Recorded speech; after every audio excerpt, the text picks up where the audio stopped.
energy hum from the fire. It was the only source of light in the clearing, save for that from the stars shining bleakly above. The moon was just a sliver, turned inwards on itself as if to shield its gaze from the horrors of the violent night to come. An old man leaned over the fire, inspecting his craftsmanship. His dark robes fell heavily over the pine needles as he moved back and forth, ensuring the quality of his work before he moved on to the next step in the process. A young girl watched him from an overturned log. She wore a neophyte's sack, rank emblazoned not by insignia but by the clumsy make of her garb. Similarly uncomfortable-looking shoes covered her feet, soles already wearing thin despite their recent acquisition. Despite this, she felt lucky to be alive after the fate of her convent.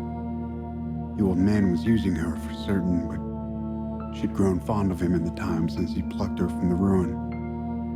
Though stern and often cantankerous, he wasn't cruel and at times even felt fatherly. She didn't let that delude her. She was an apprentice now, and that was her use. Rot, eye the blaze, eh? 3 feet, not too strong, any stronger will burn. I thought they couldn't be burned. Not the vessel's child, but the essence in them. A wolf made its presence known to the distant south. The old man saw the girl's eyes flash with fear and laughed her off. Ha! They'll get no farther than the Crier's Rock.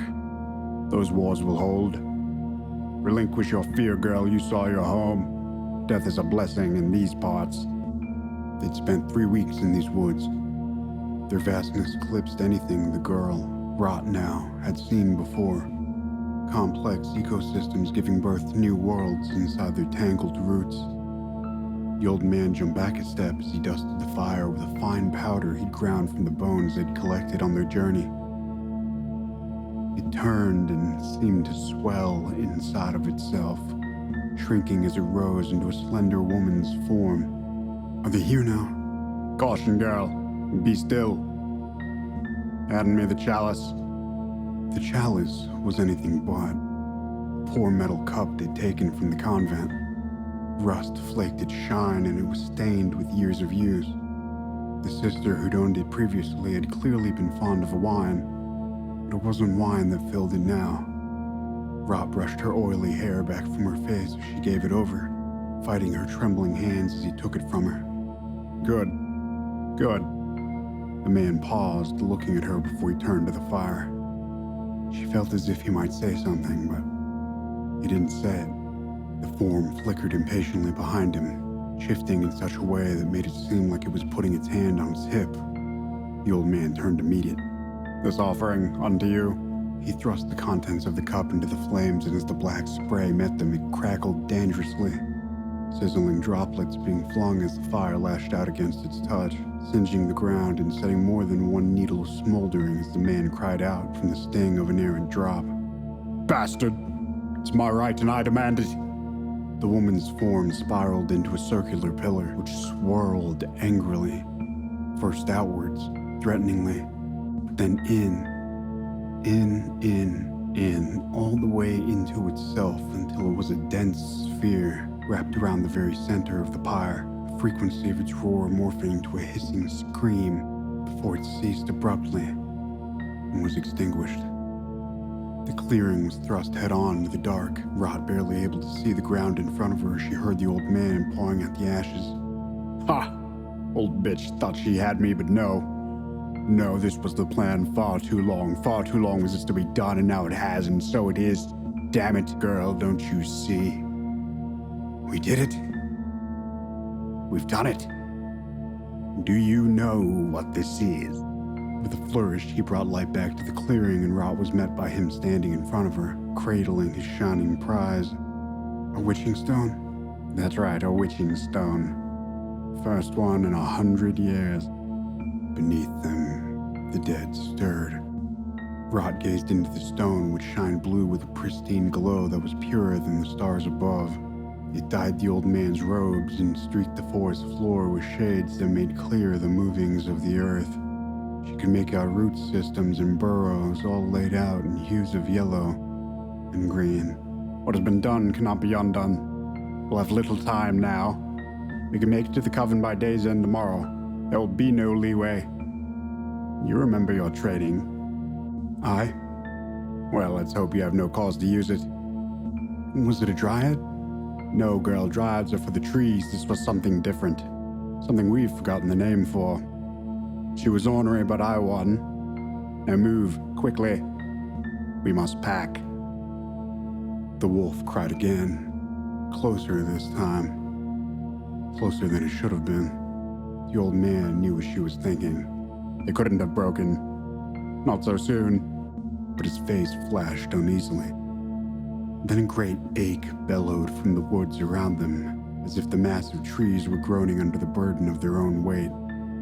Rot could see the worlds beneath them quickening, moving now with rapid frenzy, the yellows and greens now marred by flashes of red. The stone in the old man's hands seemed to grow brighter, and he quickly tucked it into an interior pocket. Its shine dulled, but it still generated enough light through the cloth that it made him into a sort of walking torch. Let's go. Leave your pack. Rot did as she was bid, and the old man struck out into the woods.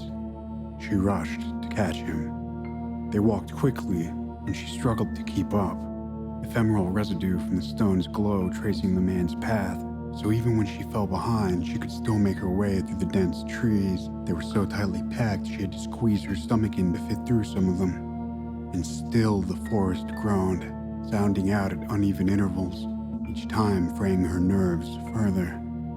She steeled her will and drove her legs onward, and after a long time passed, she realized it had been hours since they'd heard the wolves.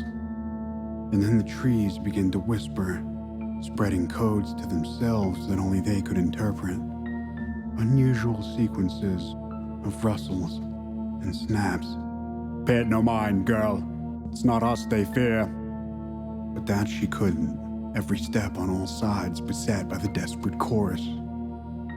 She tried to avert her eyes from them, but the chaotic earth beneath gnawed at the pit in her stomach, and the stars above looked down with disdainful mourn. The moon had vanished, lost to itself. We will clear this yet.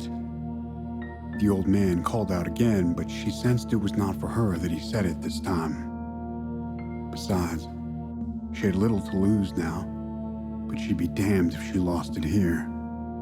Sweat broke her brow and ran down her face as her legs grew numb with exertion. Becoming leaden weight, she dragged onwards through force of will alone, through and over the brush. He was gaining speed as the hours passed.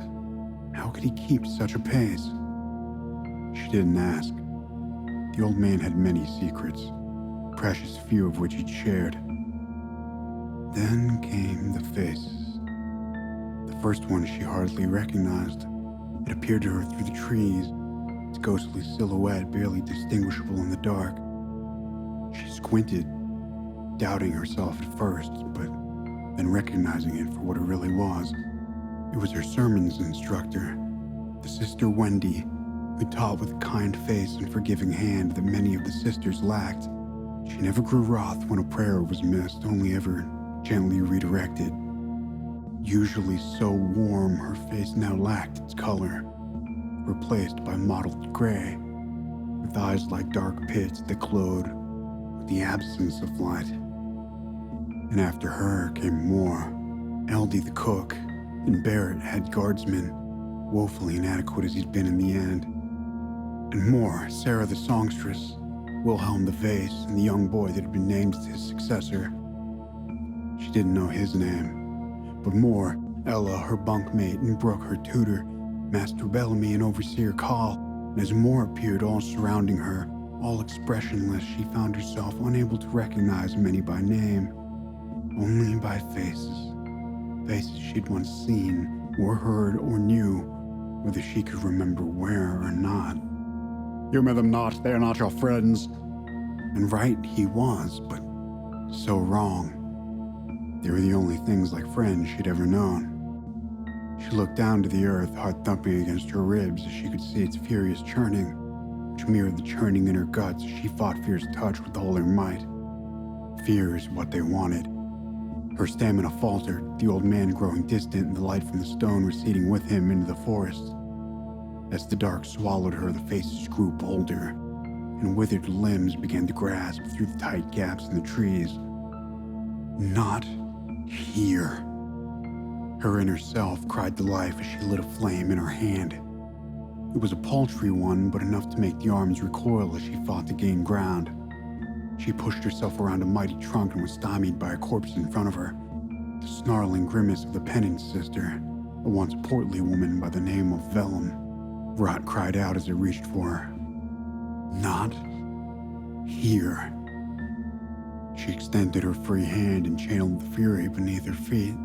A flash of blue pulsed and the corpse flew back, just enough to connect with the tree behind it.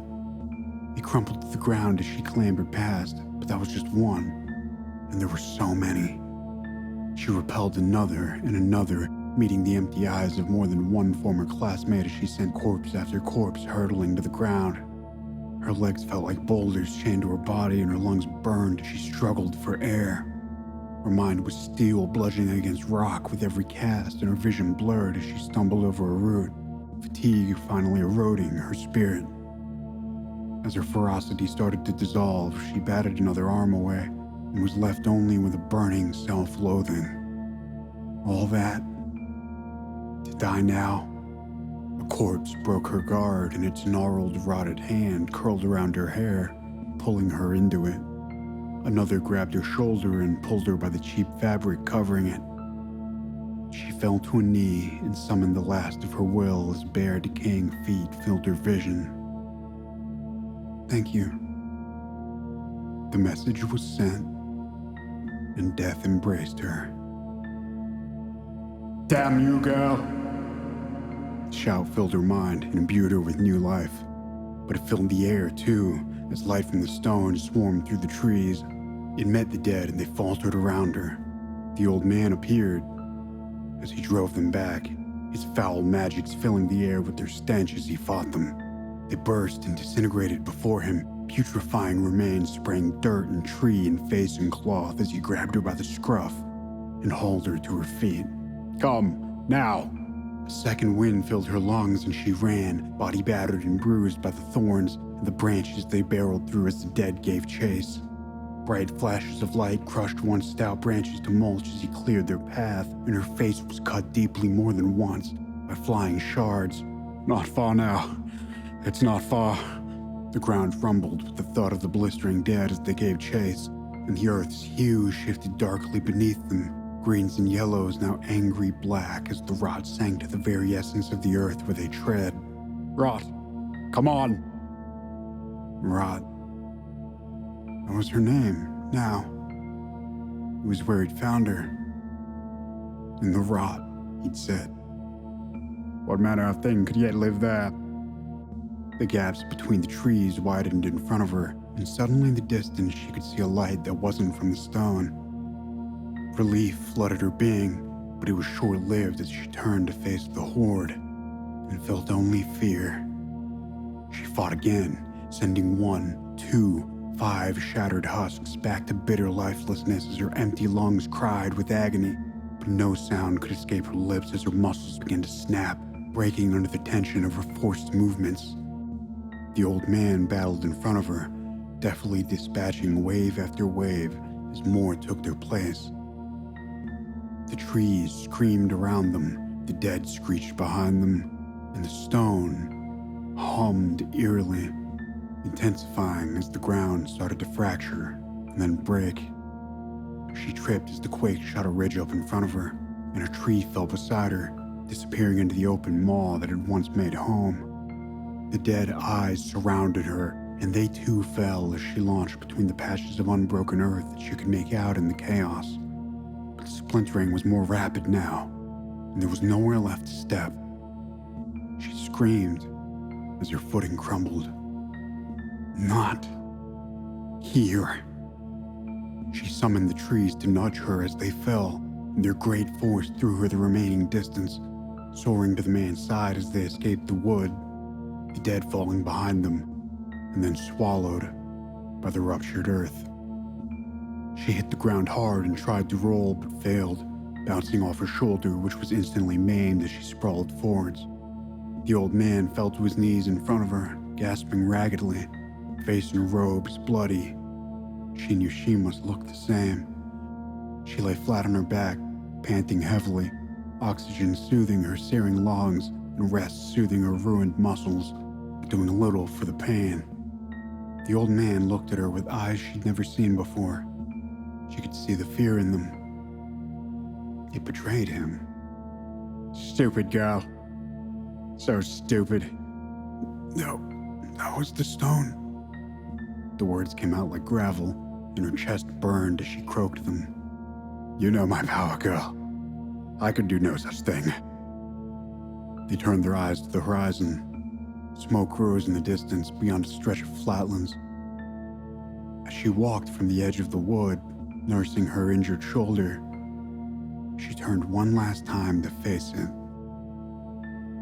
A set of eyes leered back at her.